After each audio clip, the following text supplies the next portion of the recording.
ఈ లూకా సువార్త 17వ అధ్యాయం బైబిల్ వెనక నుంచి తెరిచినప్పుడు 69వ పేజీ లూకా సువార్త 17వ అధ్యాయం మనం చదువుతున్నామండి. ఈ గొప్ప వాక్య భాగాన్ని 5వ వచనం నుంచి ఇలాగా ప్రభు రాయించారు. అపొస్తలుడు మా విశ్వాసము వృద్ధి పొందించమని ప్రభువుతో చెప్పగా, ప్రభువు మీకు ఆవగింజంత విశ్వాసము కలవారైతే ఈ కంబలి చెట్టును చూచి నీవు వేళ్లతో కూడా పెళ్లగింపబడి సముద్రంలో నాటబడమని చెప్పినప్పుడు అది మీకు లోబడును.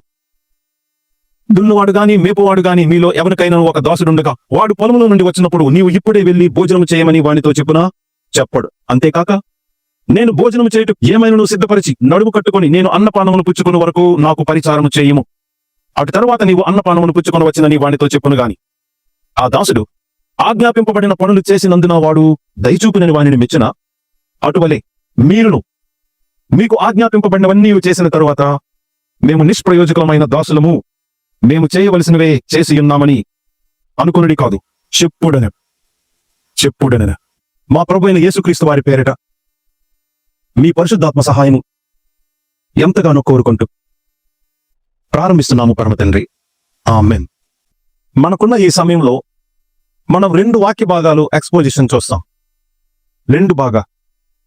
మొదటగా ఈ వాక్య భాగం, ఈ వాక్య భాగం యొక్క థియోలాజికల్ బ్యాక్గ్రౌండ్ పాత నిబంధన గ్రంథంలో మరొక వాక్య భాగం కొద్దిసేపైనా చూడాలి చివరకు.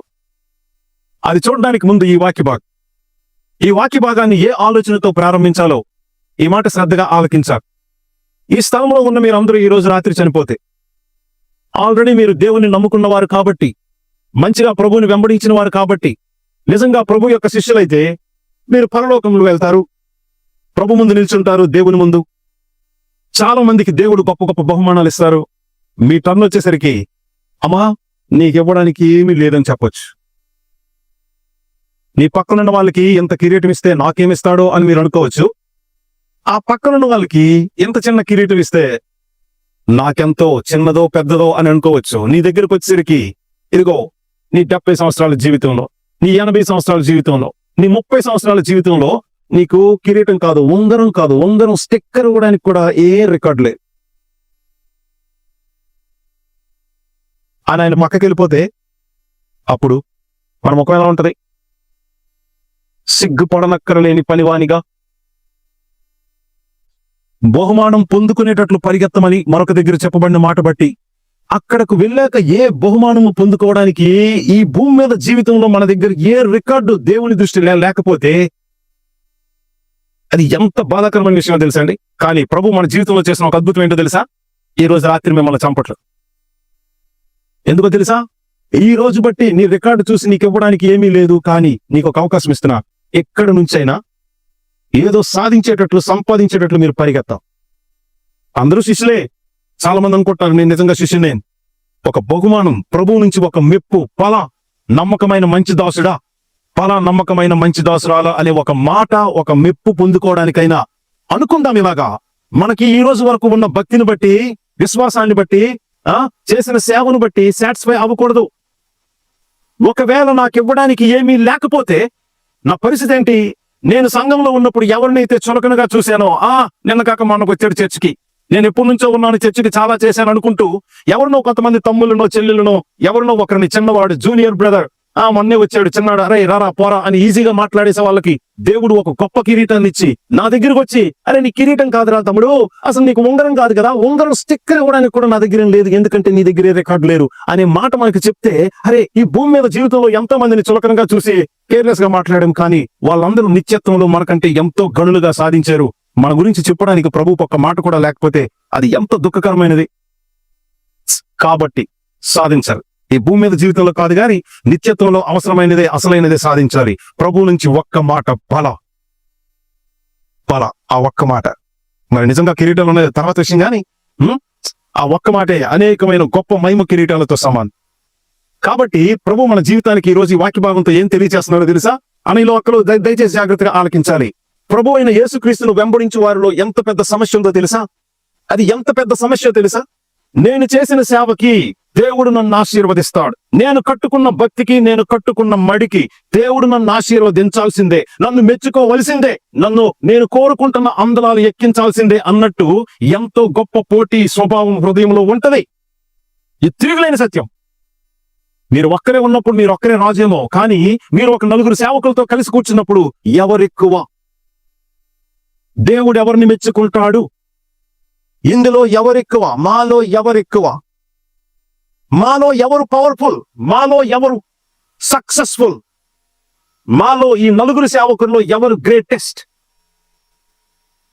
సంఘంలో ఉన్న శిష్యులందరి దగ్గర ఇదే సమస్య.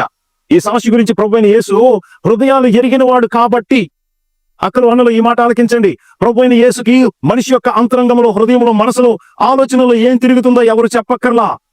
ఆయన హృదయాలు ఎరిగిన వాడు కాబట్టి, వాళ్ళ హృదయాల్లో ఉన్నదాని గురించి మాట్లాడుతున్నాడు కాబట్టి, ఈ ఉపమానం చెప్పిన వాళ్ళు కూడా పాపం అసలు ఉపమానం ప్రభువైన యేసు ఎందుకు చెప్పారో కూడా తెలియకుండా, ఆలోచించకుండా, అసలు ఏ కనెక్టివిటీ లేకుండా బోధించిన వాళ్ళు చాలా మంది నాకు మంచి ఫ్రెండ్స్ కూడా ఉన్నారు. నిజం చెప్తున్నా, వాళ్ళు నాకంటే చాలా భక్తి పరులు. వాళ్ళ భక్తిని బట్టి చూస్తే వాళ్ళ చెప్పులు తుడిచి వాళ్ళ కాళ్ళకి తొడవడానికి కూడా నేను సరిపోను. కాకపోతే ఈ విషయంలో తప్పిపోయా. అలాంటి విషయాన్ని మనం చూడబోతున్నాం. అసలైన సత్యాన్ని ఈ వాక్య భాగం నుంచి చూడబోతున్నాం. వాళ్ళ దగ్గర ఉన్న సమస్య ఏంటో తెలుసండి. వాళ్ళ దగ్గర ఉన్న సమస్య కోసం ప్రభు ఎలా వాళ్ళ దగ్గర ఉన్న నోటి నుంచి వచ్చిన మాట వెనకాతల వారి హృదయంలో ఏముందో దానికోసం ఆయన అవసరమైన ఒక స్టోరీ లైన్ చెప్పి, అంటే ఉపమానం చెప్పి అప్లికేషన్ ఇచ్చారు. అప్లికేషన్ చదవమంటారా? ఇదిగో చదువుతూ ఉన్నాను. 10వ వచనం చూడండి. ఇప్పుడు మనం చదివిన అదే వాక్య భాగం 10వ వచనం. అటువలే మీరు కూడా. సో ద వెరీ కంక్లూజన్, ఆయన ఆ ఉపమానం చెప్పడానికి, అసలు డిస్కషన్ స్టార్ట్ అవ్వడానికి కంక్లూజన్ ఏమి ఇచ్చారో తెలుసా? ఇదిగో దీన్ని బట్టి దేర్ ఫోర్ అటువలే, ఇది ఫైనల్ కంక్లూజన్, అప్లికేషన్, ఛాలెంజ్. అటువలే మీరు కూడా ఏంటి, ఏం చేయాలి? మీకు ఆజ్ఞాపింపబడినవన్నీ చేసిన తర్వాత మేము పనికిమాలిన వాళ్ళము, చెయ్యాల్సినవే చేశాం గానీ అంతకంటే ఎక్కువేమీ చేసేయలేదు అనే విషయం మీరు మనసులో అనుకోవడం కాదు, అర్థం ముందు నిల్చొని మీతో మీరు చెప్పుకోవడం కాదు, ఒకరితో ఒకరు చెప్పుకోండి. ఎంత పెద్ద అప్లికేషన్ ఇవ్వడానికి అవసరం ఏమొచ్చింది ఇప్పుడు చూస్తారా? ఆయన ఇస్తున్న ఈ అప్లికేషన్ బట్టి వాళ్ళ హృదయంలో ఏముందో తెలుసా? ఏం కోరుకుని, ఏం డిస్కషన్ పెట్టుకుని ఫైనల్ గా యేసు ప్రభుతో వచ్చి ఏం మాట్లాడారు చూడబోతున్నాం. వెనక్కు నుంచి. ఎందుకో తెలుసా అండి, అంత ఈజీగా అర్థమయ్యే వాక్య భాగం కాదని ముందే చెప్పాను సార్. ఈ వాక్య భాగం యొక్క అర్థం చెప్పిన తర్వాత కూడా నేను ఒప్పుకోను అనే వాళ్ళు చాలా మంది ఉంటారు. ఎందుకంటే హ్యూమన్ ప్రైడ్ అలా పనిచేస్తుంది. నా భక్తి ఏంటి, నా కమిట్మెంట్ ఏంటి, అలాంటిది యేసు ప్రభు ఎలా చేసి తొక్కి పడేస్తాడు. అసలు అంతే తొక్కి పడేస్తాడు. ఎవరినో తెలుసా? ఈ భూమి మీద జీవితంలో, ప్రపంచ చరిత్రలో ఎవరు మనగాడో, పరిచర్యలో ఎవరు భక్తిలో మహా మనగాడో అలాంటి వాళ్ళందరినీ 0 మార్కులు ఇచ్చాడు యేసు ప్రభు. అరే, మేము ఇంతవరకు చేసిన సేవ ఏమైపోయింది? మేము కట్టుకున్న భక్తి అయిపోయింది. మా ద్వారా ఇంత గొప్ప కార్యాలు జరిగితే 0 మార్కులు యేసు ప్రభు ఇవ్వడం ఏంటి? అసలు 0 మార్కులు యేసు ప్రభు ఎలా ఇచ్చాడో తెలుసా? సాధారణంగా ఒప్పుకోలేం.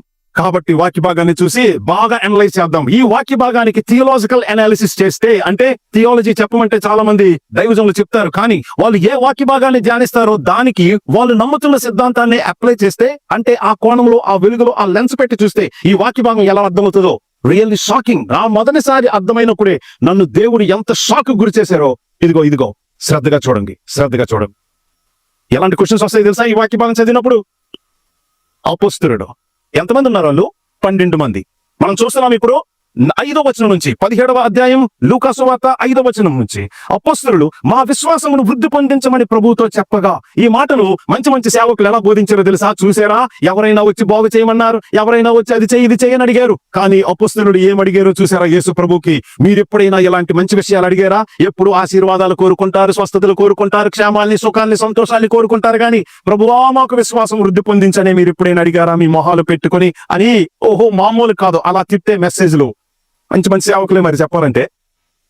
అపోస్తలుల్లా మీరు ఎప్పుడైనా అడిగారా? మీ జీవితానికి కావలసింది ముఖ్యంగా విశ్వాసం అని మీకు ఎప్పుడైనా గుర్తించారా? ఈ మాటలన్నీ చాలా బాగుంటాయి, కానీ ఈ విషయం ఏంటో తెలుసా? సార్ ఈ మాట ఆలకించండి. వాళ్ళు చాలా తప్పు ప్రశ్న అడిగారు. మా విశ్వాసాన్ని వృద్ధి పొందించండి అని యేసు ప్రభువుకి రిక్వెస్ట్ చేస్తే అందులో తప్పేంటి కాదు, పాపం అది. చూస్తారు మీరు. నిజానికి ఎవరైనా యేసు ప్రభు ప్రశ్న అడిగితే ఒకరో ఇద్దరు అడిగారు, 12 మంది కలిపి కూడబలుక్కుని ఒకే ప్రశ్న ఎందుకు అడిగారు అంటే, వాళ్ళు ఈ విషయం, ఈ రిక్వెస్ట్ యేసు ప్రభుకి చేయడానికి ముందు డిస్కషన్ పెట్టుకొని ఫైనల్ కంక్లూజన్ తో ఆయన దగ్గరకు వచ్చి రిక్వెస్ట్ చేశారు.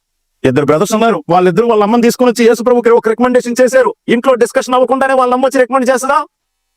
ఒకరు చంద్రబాబుగా చెయ్యు, ఒకరిని పవన్ కళ్యాణ్ గా చెయ్యు అంటే, ఒకరు సీఎం, ఒకరు డిప్యూటీ సీఎం, ఒకరు ప్రైమ్ మినిస్టర్, ఒకరు డిప్యూటీ ప్రైమ్ మినిస్టర్ గా చెయ్యు నువ్వు రాజుగా వచ్చినప్పుడు అని వాళ్ళ అమ్మ వచ్చి అడిగిందంటే, ఇంట్లో ఈ అబ్బాయిలిద్దరు వాళ్ళ అమ్మతో డిస్కషన్ పెట్టారు. మేము అడిగితే బాగోదు, మిగతా వీళ్ళందరూ కుమ్మేస్తారు మమ్మల్ని, కాబట్టి నువ్వు వచ్చి అడుగు మమ్మీ అని చెప్తే వాళ్ళ అమ్మ వచ్చి అడిగింది. సో ఇద్దరు కాదు, ముగ్గురు కలిసి వచ్చినప్పుడే ఇంట్లో డిస్కషన్ అయిందంటే 12 మంది కలిసి వచ్చి ఒకే ప్రశ్న యేసు ప్రభువుకు అడుగుతూ అంటే ఒకే రిక్వెస్ట్ చేస్తున్నారంటే అంతకు ముందు డిస్కషన్ జరిగింది. ఇంతకీ డిస్కషన్ దేని మీద జరిగింది? జరిగి ఉండొచ్చు అంటే వాళ్ళు దేని గురించి అడుగుతున్నారు చూడండి. వాళ్ళు దేని గురించి అడుగుతున్నారంటే మనందరి దృష్టికి విశ్వాసాన్ని వృద్ధి పొందించు అనే మాట అద్భుతం. సేవ చేయడానికి, ప్రభు యొక్క శిష్యత్వాన్ని న్యాయంగా నమ్మకంగా జరిగించడానికి, శిష్యులుగా ఉండడానికి అద్భుతమైన విశ్వాసం, అచంచలమైన విశ్వాసం అవసరమే. కాబట్టి విశ్వాసాన్ని వృద్ధి పొందించమని వీళ్ళు అడిగారంటే వాళ్ళ మొదటి క్లెయిమ్ ఏంటో తెలుసా? ఆల్రెడీ మాకు ఉంది, కానీ ఉన్నది సరిపో. మాకు విశ్వాసం లేదు, విశ్వాసాన్ని నువ్వు అని అనలేదు వీళ్ళు. విశ్వాసాన్ని వృద్ధి పొందించు అన్నారంటే మా దగ్గర ఆల్రెడీ ఉంది, కానీ ఆ ఉన్నదాంతో నీలా మేం చేయలే. ఎందుకంటే నువ్వేం చెప్తే జరిగిపోతున్నది, నేను ఏం చెప్పినా ఫెయిల్ అవుతుంది. అందరూ నిన్నే ఇంటికి పిలుస్తున్నారు భోజనానికి రమ్మని, మమ్మల్ని ఎవరు పిలవట్లా. అందరూ నీకే సాగిలు పడుతున్నారు, నిన్ను చూడడానికి చెట్లెక్కి మెట్టలెక్కి చూస్తున్నారు, కానీ మాకంత సీన్ లేదు, ఫాలోయింగ్ లేదు. ఎంతకాలం నీతో ఉంటే ఏలియా గారి వెనకాతలు ఉంటే ఎలీషా ఎంత ఫేమస్ అయ్యారు, ఆ తర్వాత ఉన్న ప్రవక్తలు. మరి నువ్వు గురువు అయితే నీ వెనకాతలు ఉన్న మేము శిష్యులం, ఆ తర్వాత నువ్వు వెళ్ళిపోయిన తర్వాత మేమే కదా, మీ తర్వాత మేమే కదా. కానీ మాకు గౌరవాలు లేవే. మా గౌరవాలు ఎందుకు లేవో తెలుసా? నీ దగ్గర ఉన్న సక్సెస్ రికార్డు మా దగ్గర లేదు. నువ్వేం చెప్తే జరిగిపోతున్నావు, మేము చెప్తే జరగట్లా. నిజానికి చూసారండి, చాలా విచిత్రమైన ఆర్గ్యుమెంట్. ఆయన వాళ్ళు వచ్చి విశ్వాసాన్ని వృద్ధి పొందించమంటే ఈయనేం చెప్పాడు తెలుసా? ప్రభు ఏం చెప్పాడు తెలుసా? అసలు మీరు చాలా సార్లు మనం విన్నాం, వాక్యం చదివాం కాబట్టి తర్వాత ఏం చెప్పాడో రిప్లై మీకు తెలుసు కాబట్టి అసలు లాజిక్ మిస్ అయిపోతారు. నిజానికి తర్వాత యేసు ప్రభు ఏం చెప్పారో మనకు తెలియలేదు అనుకోండి. మా విశ్వాసాన్ని వృద్ధి పొందించు అంటే యేసు ప్రభు తర్వాత ఏం చెప్పాలి? ఏం చెప్పుండొచ్చు? అద్భుతమైన గెస్ వర్క్ ఉంది నా దగ్గర. ఇలా అనొచ్చు, ఇలా అనాలి, ఇలా అనాలని. బట్ అవన్నీ ఏంటంటే హైపోథసిస్, ఇక్కడ లేని మాట్లాడినట్టు అవుతుంది. కాకపోతే ఆలోచించాలగా టెక్స్ట్ ఏం చెప్తుందో, ఎంత ముఖ్యమో, ఏది మిస్ అయ్యిందో ఆలోచించడం కూడా ఒక థియోలాజియన్ కి, ఎక్స్పోజిటర్ కి అంతే ముఖ్యం. అన్ని మనం చెప్పం, దాని మీద మనం మెసేజ్ ఏది కడతామని కాదు, కానీ ఆలోచించాలి అట్లీస్ట్. అరే నేనే వచ్చి యేసు ప్రభుకి నా విశ్వాసాన్ని వృద్ధి పొందించండి సార్ అని అన్నానంటే అర్థం ఏంటి? నా దగ్గర ఉంది కానీ తక్కువ ఉంది. అదే తక్కువ ఉన్న మంచిదే కదా అబ్బాయి, చాలా మందికి లేదు. నీ దగ్గర తక్కువ ఉన్న మంచిదే కదా, నువ్వేంటి ఎందుకు అసలు వృద్ధి పొందించమని అడుగుతున్నావు? అసలు నీ మైండ్ ఏం తిరుగుతుంది? నీ దగ్గర ఉన్న విశ్వాసం తక్కువ ఉందని నీకెందుకు అనిపించింది? వీళ్ళ దగ్గరికి ఎందుకు అనిపించిందో తెలుసా? దానికి యేసు ప్రభు చెప్పిన రిప్లై చూడండి సార్, ఎంత విచిత్రంగా ఉందో. మా విశ్వాసాన్ని వృద్ధి పొందించండి ప్రభుతో చెప్తే మీరు వాళ్ళు అంటున్నారు, ప్రభు వాళ్ళతో అంటున్నారు, మీకు ఆవగింజంత ఉంటే ఆ దగ్గర ఉన్నట్టుంది ఆ కంబల చెట్టును చూసి నీవు వేళ్లతో సహా పెకలింపబడి మిక్కిలి లోతైన సముద్రంలో నువ్వు నాటబడాలంటే అది మీకు లోబడును అని యేసు ప్రభు అన్నాడంటే వీళ్ళు ఎందుకు అడుగుతున్నారు తెలుసా? విశ్వాసం, ఎక్కువ విశ్వాసాన్ని. మేమేం చెప్పినా అవ్వట్లా, మేమేం చేసినా అవ్వట్లా. నువ్వు ఒక మాట చెప్తుంటే చచ్చినోడు బతికి వచ్చేస్తున్నాడు. మేము దయ్యాన్ని వెళ్ళగొట్టమంటేనే మా మీకు తినబడుతుంది దయ్యం. మరి నువ్వెంత సక్సెస్ రేట్ ఉంది, అందుకే నీకు జనాలు అబ్బో బ్రహ్మరథం పడుతున్నారు, గౌరవాలన్నీ నీకే. చూసారా ఎంతకీ చివరికి వీళ్ళ పోటీతత్వం మా వాళ్ళలో వాళ్ళకి వచ్చింది అనుకుంటారా? కాదు. వీళ్ళు అడుగుతున్న ఈ ప్రశ్న వెనకాతల వాళ్ళ హృదయంలో ఉన్న పెద్ద పాపం ఏంటో తెలుసా? ఇదిగో ఇక్కడున్న అన్నయ్యలతో నేను పోటీ పడొచ్చు, వీళ్ళు ఎక్కువ నేను ఎక్కువ పోటీ పడొచ్చు, కానీ ఇక్కడున్న అన్నయ్యలు ఫైనల్ గా ఎవరితో పోటీ పడుతున్నారు తెలుసా? మెప్పంతా నీకేనా? ఘనతంతా నీకేనా? గౌరవాలన్నీ నీకేనా? ఎందుకు ఇవన్నీ? సక్సెస్ అంతా నీకే. మరి మేము ఎందుకు సక్సెస్ అవ్వట్లేదు? మేము చెప్తుంటే ఇది లోబడట్లేదు. వీళ్ళ హృదయంలో ఉన్న ప్రాబ్లం, మేము చెప్తుంది జరగట్లేదు, నువ్వు చెప్తే జరిగిపోతుంది. మేము చెప్తుంది ఎందుకు జరగట్లేదు, మాకెందుకు అలా జరగట్లేదు? ఒక రోగిని చూసి నీ రోగం పోగైపో లేచున్నాడు అని నువ్వు చెప్తే అతగాడు లేచి డాన్స్ చేసుకొని పలిగాడు. నేను చెప్తుంటే జరగట్లేదు. ఈ 12 మంది డిస్కషన్ పెట్టుకుని ఫైనల్ కంక్లూజన్ దేనికి వచ్చారో తెలుసా? ఆయనకి మనకి ఉన్న తేడా ఏంటి అనేలో మామూలు విషయం కాదు. అక్కడ ఏమి టెక్స్ట్ లేదు, నువ్వేంటి బాబు అక్కడేదో ఉండి వాళ్ళ హృదయం లెన్స్ వేసుకొని చూసి వచ్చి మరి చెప్పేస్తున్నావు అని అనొద్దు. అది బిబ్లికల్ ఆంథ్రోపాలజీ తెలిస్తే ఒక మనిషి ఆ పరిస్థితిలో ఉండి పదే యేసుక్రీస్తుతో ఉన్నవాడు అదే పని చేయాలని ప్రయత్నిస్తున్నప్పుడు యేసుక్రీస్తు లాంటి దమ్ము ధైర్యం, ఎందుకంటే అలాంటి సక్సెస్ రేట్ లేనప్పుడు నేనైనా అదే ఆలోచిస్తా. సో బిబ్లికల్ థియాలజీలో ఆంథ్రోపాలజీ అవసరం. ఆంథ్రోపాలజీ అంటే మానవునికి వచ్చిన శాస్త్రం. అక్కడ ఉన్న ఒక మనిషి ఎలా ఆలోచిస్తాడు, అక్కడ ఉన్న ఒక మనిషి ఎలాంటి దాన్ని ఏమంటారు స్ట్రగుల్ ఉంటుంది. మీరు ఎప్పుడైనా ఒక పెద్ద అద్భుతమైన దైవజనుడి కింద మీరు పనిచేశారా? పని చేస్తే మీకు తెలుస్తుంది. నేను పని చేశాను కాబట్టి నాకు బాగా తెలుసు. మీరు ఎంత కష్టపడినా మీ పనికి అసలు విలువే ఉండదు, ఫలితమే ఉండదు. కనీసం హై బ్రదర్ ఈ రోజు మధ్యగా కష్టపడ్డాం అని షేక్ ఇచ్చినోడు, ఒక్కడు షేక్ అండ్ ఇచ్చినోడు ఒక్కడు. నేను మా పాస్టర్ గారి వెనకాతలు కాదు సార్. ఒకవేళ యేసు ప్రభు వెనకాతలు పని చేస్తే, ఇదిగో నేను కరాటే బ్యాక్గ్రౌండ్, మా మాస్టర్ అంటే నాకు ఎంత పిచ్చి అంటే మా గురువు గారి మీద మా అమ్మ తిట్టిందని, ఇదిగో మీ కరాటే మాస్టర్ వల్ల నీ చదువు అయిపోయిందిరా, కాలేజీకి వెళ్ళట్లేదు, మీ మాస్టర్ అని ఏదో మా మాస్టర్లు తిట్టేసరికి, ఇదిగో నిజం చెప్తున్నా, మా అమ్మని మీద నేను కొట్టాను, మా అమ్మ మీద చెయ్యేసుకున్నా. మా అమ్మ కళ్ళు కనిపించవు, బ్లైండ్. నేను పుట్టక మునుపు నుంచి కళ్ళు పోయినాయి. నేను కొడుతున్నాననే విషయం కూడా పాపం మా అమ్మకు తెలియదు. అంత మూర్ఖంగా ఉన్నాను. అది కూడా ఎవరిని తిట్టిందని, నన్ను తిట్టిందని కాదు, మా కరాటే సార్ని తిట్టిందని మా అమ్మ మీద చేసుకున్నాను. అప్పుడు అదే పెద్ద అతిశయం, గర్వం, ఫూలిష్ గా ఉన్నా. కానీ ఆ తర్వాత దాని విషయంలో మా అమ్మ బతుకుందని ప్రభు ఎవరో తెలిసిన తర్వాత ఈ విషయం అర్థమైంది. నేను అంత పిచ్చి పని చేశాను.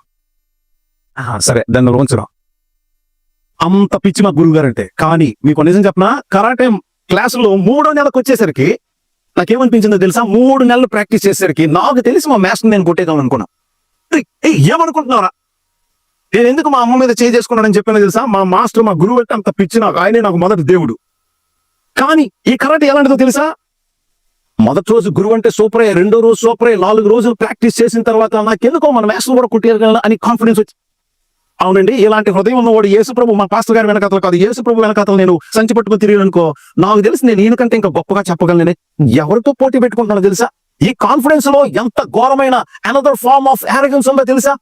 కాన్ఫిడెన్స్ తప్పు కాదనుకున్నాను. నో, కాన్ఫిడెన్స్ చాలా సార్లు it is another form of arrogance. అసలు గర్వమే పెద్ద పాపం. ఆ గర్వం కనిపించకుండా ఉన్న ఒక ఫార్మ్, ఒక విధానం అంటే confidence in myself, in my giftedness. ఏదో ఒకటి నా దగ్గర ఉన్నది.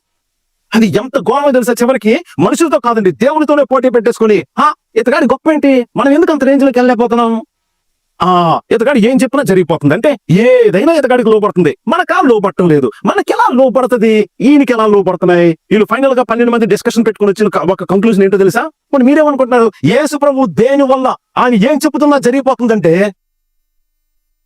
మీరు పరిశుద్ధాత్మను కలిగిన వారు కాబట్టి కరెక్ట్ ఆన్సర్ చెప్పగలరు. కానీ పరిశుద్ధాత్మ లేని వాళ్ళు, యేసు ప్రభు మనలాగే ఉన్నాడు, మనలాగే తింటున్నాడు, మనలాగే బాత్రూమ్కి వెళ్తున్నాడు, మనలాగే పడుకుంటాడు, మనలాగే అలిసిపోతున్నాడు. ఈ యేసుక్రీస్తు ఏం చెప్పినా జరిగిపోతుంది, మనం ఏం చెప్పినా జరగట్లేదు. ఎందుకు భక్త మనం జాగ్రత్తగా ఉన్నాగా, ప్రార్థన ఆయనతో పాటు మనము చేస్తున్నాగా, ఉపవాసం ఆయన ఉన్నప్పుడు మనము ఉంటున్నాగా, మరి ఆయన లాగే మనం అన్ని చేస్తూ మనకెందుకు లోపడట్లేదు, ఈయన చెప్తే ఎందుకు లోపడిపోతున్నాయంటే ఫైనల్ గా వాళ్ళు వచ్చిన కంక్లూజన్ ఏంటో తెలుసా? భక్తి కాదు, ప్రార్థన కాదు, విశ్వాసం మనకు లేదా, ఉంది కదా, లేకుండా ఎందుకు ఆయనతో వస్తాం? అవన్నీ వదిలేసి మరెందుకు ఫెయిల్ అవుతున్నాం? ఆయనకున్నంత లేదు. మనకుంది, కానీ ఆయనకున్నంత లేదు. మేము కూడా ఇగో యేసు నీలాగా నీ తర్వాత ఇలా బోధకుడా, నీలాగా నీ తర్వాత నీలాంటి సేవ చెయ్యాలి అంటే, నీలాంటి ఇన్ఫ్లుయెన్స్ ఈ లోకానికి ఇవ్వాలంటే, నీ తర్వాత నీ పరిచర్యను ముందుకు శిష్యులుగా తీసుకుని వెళ్ళాలంటే, మరి మాకు కూడా ఆ సక్సెస్ రేటు, ఎఫెక్టివ్నెస్, పవర్ ఉండాలి. అది మాకెలా వస్తుంది? ఇంతకీ నీకెలా వచ్చింది? నీ దగ్గర గొప్ప విశ్వాసం ఉంది, మా దగ్గర అంత లేదు. మాకు కూడా నీకున్నంత విశ్వాసాన్ని ఉండేటట్లు వృద్ధి పొందించమనుకో, నీ తర్వాత మేము కూడా సరైన సక్సెసర్స్ అవుతామని వాళ్ళందరూ డిస్కషన్ పెట్టుకొని ఫైనల్ కంక్లూజన్ తో యేసు ఎలా చేయగలుగుతున్నాడు, ఆయనకి ఎలా అన్ని లోపడుతున్నాయంటే ఆయనకున్న అచంచలమైన విశ్వాసం. మరి మనకు లేదా అంటే ఎంతో కొంత ఉందని వాళ్ళ రీజనింగ్, లాజిక్ సాక్ష్యం ఇస్తుంది. మరి ఆయనకి ఎందుకు సక్సెస్ రేట్ ఉంది, మనకెందుకు ఫెయిల్యూర్ ఉందంటే ఆయనకున్నంత విశ్వాసం లేదు. కాబట్టి మనకు కూడా అలాంటి సక్సెస్ రేటు, ఆ సక్సెస్ రేట్ తో ఆయన లాంటి ఘనత, మెప్పు, గౌరవాలు ఇవన్నీ మనకి రావాలంటే మనకి ముఖ్యంగా ఉండాల్సింది ఆయనంత విశ్వాసం అని అంత పెద్ద డిస్కషన్ పెట్టుకుని వాళ్ళ దగ్గరకు వచ్చి అడుగుతూ ఉంటే ప్రభు ఏం చేస్తున్నాడో తెలుసా? విశ్వాసం ఉందా? నీకుందా? కొద్దిగా దాన్ని వృద్ధి పొందించాలా? ప్రభు చెప్పడానికి ముందు ఇంకొక విచిత్రమైన విషయం చెప్పాలి. యేసు ప్రభు ఆయన చేస్తున్న గొప్ప కార్యాలన్నీ ఆయనకున్న వీళ్ళు అనుకుంటున్నట్టు విశ్వాసం వల్లే చేస్తున్నారా? మీకేమైనా కొత్త ఆన్సర్ ఉందా? సేవకులు చెప్పొద్దు కానీ అక్కడ అన్నీ ఒకసారి ఆలోచించండి మాట. వీళ్ళందరూ ఫైనల్ గా కంక్లూజన్ కి ఏమొచ్చారో తెలుసా? యేసు ఏం చెప్పినా అన్ని లోబడిపోతున్నాయి. చివరికి మరణం లోబడిపోతుంది, సముద్రం లోబడిపోతుంది, తుఫాను లోబడిపోతుంది, రోగాలు లోబడిపోతున్నాయి, దెయ్యాలు అన్ని లోబడిపోతున్నాయి. మరి యేసుకు ఏ మాట చెప్పినా లోబడిపోతున్నాయి అంటే దానికి కారణం ఏంటి? మీరేమనుకుంటున్నారు? వీళ్ళేమనుకున్నారో తెలుసా? ఆయనకున్న గొప్ప విశ్వాసం అనుకున్నారు. ఆయనకి విశ్వాసం అంటే ఒట్టి విశ్వాసం కాదు, ఆయనకి దేవునిలో గొప్ప విశ్వాసం ఉంది. కాబట్టి ఆ విశ్వాసం వల్ల ఆయన ఏం చెప్పినా కానీ జరిగిపోతుంది.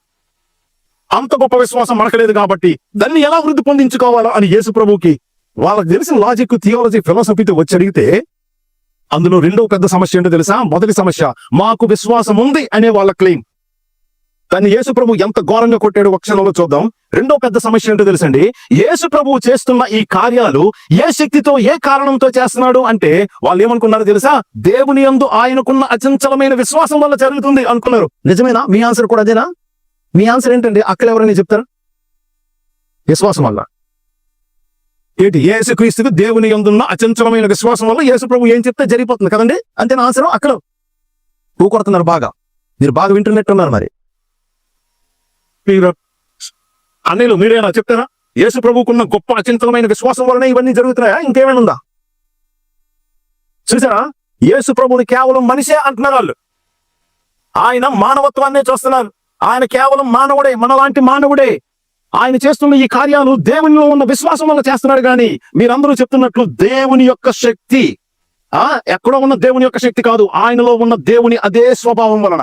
ఆయన దేవుడు కాబట్టి ఆయన మాటకు లోబడుతున్నాయి అనే కాన్సెప్ట్ వాళ్ళ దగ్గర లేదు సార్. ఇందాక మాటకి తలూపారు అక్కలు, ఈ మాటకి తలూపుతున్నారు. ఏమనుకోవాలి? మీరు అర్థం చేసుకుని నా మాటలు అర్థమవుతున్నాయా? నా మాటలు అర్థం చేసుకునే మీరు తలూపుతున్నారా? ఇందాక మాటకి అలాగే ఊపారు. ఏ మాటకి? యేసు ప్రభు కేవలం ఈ అద్భుతాలన్నీ చేయడానికి ఆయనకున్న శక్తి సామర్థ్యాలు ఏంటంటే కేవలం ఆయన దగ్గర ఉన్న విశ్వాసమే అంటే అవును బాబు అయితే అన్నట్టు తలూపారు. ఇప్పుడు ఏమన్నా తెలుసా? ఆయనకున్న ఆ శక్తి సామర్థ్యాలకి కారణం ఆయన దగ్గర ఉన్న విశ్వాసం కాదు, ఆయనలో ఉన్న దైవత్వం, దైవిక శక్తి. ఆయన దేవుడు కాబట్టి ఆయన ఏది చెప్తే జరగాల్సిందే, అందుకు జరుగుతుంది. కానీ వీళ్ళు ఏమనుకున్నారు తెలుసా? యేసు చెప్తే ఎందుకు జరిగిపోతున్నాయంటే ఆయన దైవత్వం, దేవుడు, ఆ విషయంలో వీళ్ళకి అవగాహన లేదు. ఆయన ఏం చెప్తే ఎందుకు జరుగుతుందంటే చివరికి చచ్చినోడైనా ఎందుకు బతికొచ్చేస్తున్నాడంటే ఆయనకి దేవుని మీద ఉన్న అచంచలమైన విశ్వాసం వల్ల అనే కంక్లూజన్కి వచ్చారంటే మా దగ్గర కొంత విశ్వాసం ఉంది అని చెప్పుకోవడంలో కూడా వాళ్ళు తప్పే చేశారు. యేసు ప్రభు చేస్తున్న ఈ కార్యాలకు కారణం ఆయన కేవలం మనిషి అయి ఉండి గొప్ప విశ్వాసి కాబట్టి జరుగుతున్నాయా అని యేసుక్రీస్తు విషయంలో కూడా వీళ్ళు తప్పే డిస్కషన్ లో కంక్లూజన్కి వచ్చారంటే వీళ్ళందరూ వాళ్ళ గురించి వాళ్ళకి తెలియదు, పోయిన యేసు గురించి అంతకంటే తెలియదు. వీళ్ళు శిష్యులు. చూసారా ఇప్పుడు శిష్యత్వం గురించి ఎందుకు ఈ మాటలు మాట్లాడుకుంటున్నామో? అసలు శిష్యుల గురించి, శిష్యత్వం గురించి అసలు ఈ వాక్య భాగం ఎందుకు మాట్లాడుకుంటున్నామో తెలుసా? శిష్యుల్లో అందరికంటే టాప్ లెవెల్ ఉన్న వాళ్ళే అపోస్తలులు. టాప్ లెవెల్ వాళ్ళే ఇంత ఘోరమైన ఫెయిల్యూర్ ఏ విషయంలో తెలుసా? వాళ్ళ గురించి వాళ్ళకి సరైన అవగాహన లేదు.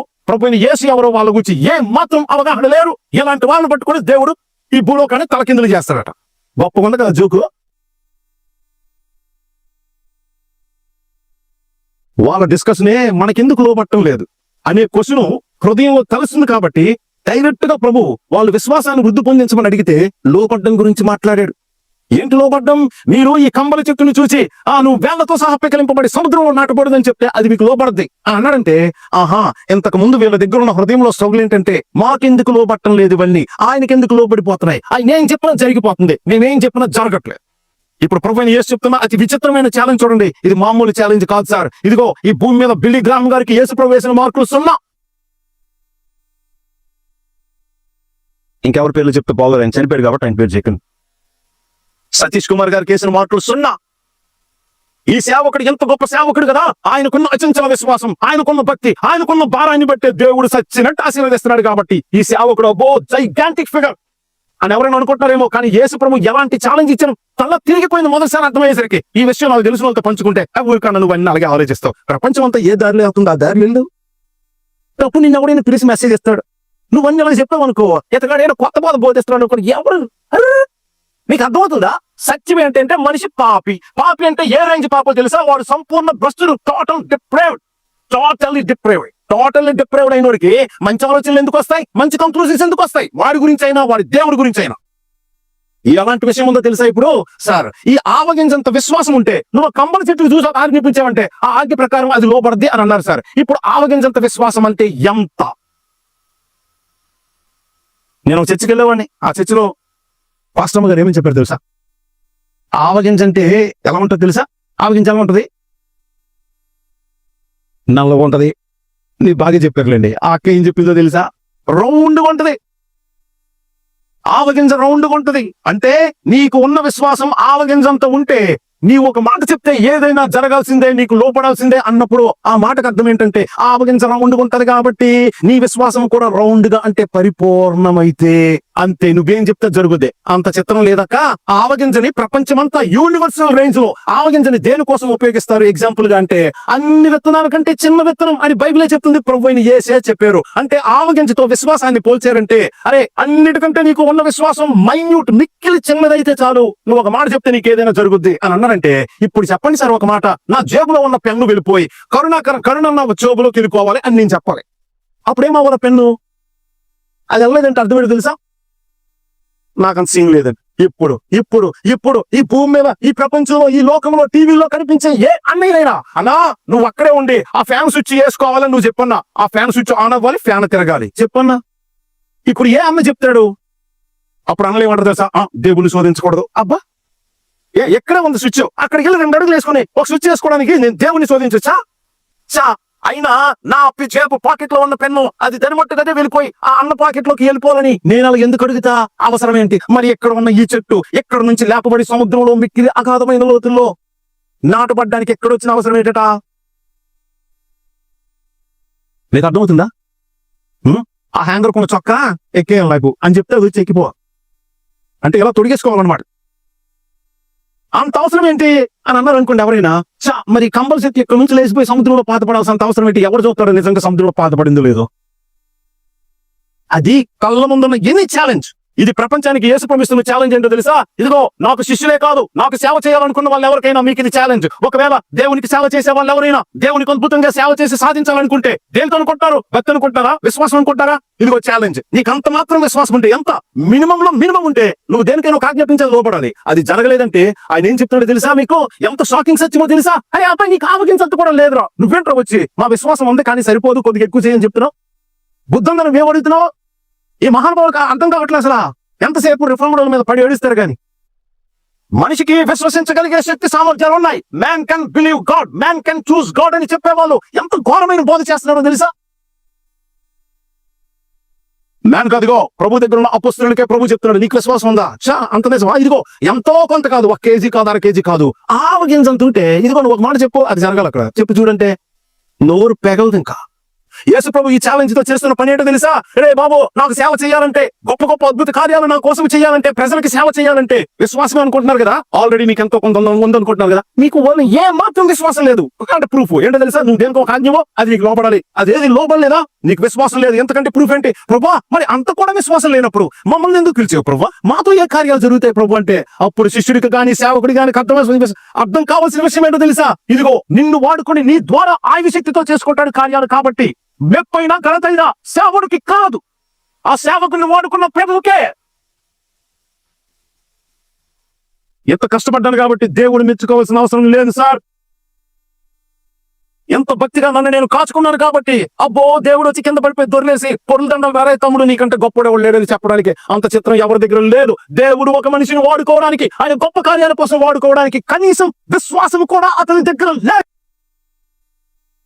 అందుకే మెప్పు ఘనత దేవుడి నుంచి కోరుకోవడానికి అస్సలు ధైర్యం చేయొద్దు. మీరు ఎవరితో పోటీ పెట్టుకుంటారో తెలుసా? నేను విశ్వాసం ఎక్కువ ఉండి గొప్ప కార్యాలు చేస్తున్నాను. అసలు నేను ఎవరో తెలియకుండా మీరు నాకు శిష్యులు అవ్వడం గొప్ప జోక్ ఇది. మీరు ఎవరైనా కథలు వచ్చారో, ఎవరు గురువు అని పిలుస్తున్నారు, ఎవరిని బోధకుని పిలుస్తున్నారు, కనీసం నువ్వు ఎవరికి శిష్యుడుగా తెలియకుండా నువ్వు శిష్యుడు అనుకోవడం అబ్బా గొప్ప జోక్ ఇది. నీ యజమానుడు ఎవరో తెలుసా అని అప్పుడు ఒప్పని చెప్పారు. మీరు సేవకులు కాదు, దాసులు.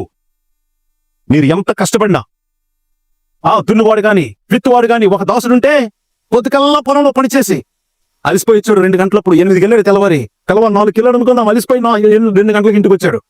నా పొలంలో నా కోసం ఎంత కష్టపడ్డావు అబ్బాయి, అద్భుతం, నువ్వు వెళ్ళి ముందు భోంచే అని అన్నాడు యజమాని. ఎందుకంటే వాడు సేవకుడు కాదు. సేవకునికైతే టైం టు టైం బ్రేక్స్ ఉంటాయి, హక్కులు ఉంటాయి, జీతాలు ఉంటాయి. కానీ అక్కడ ఉన్నది సేవకుడు కాదు,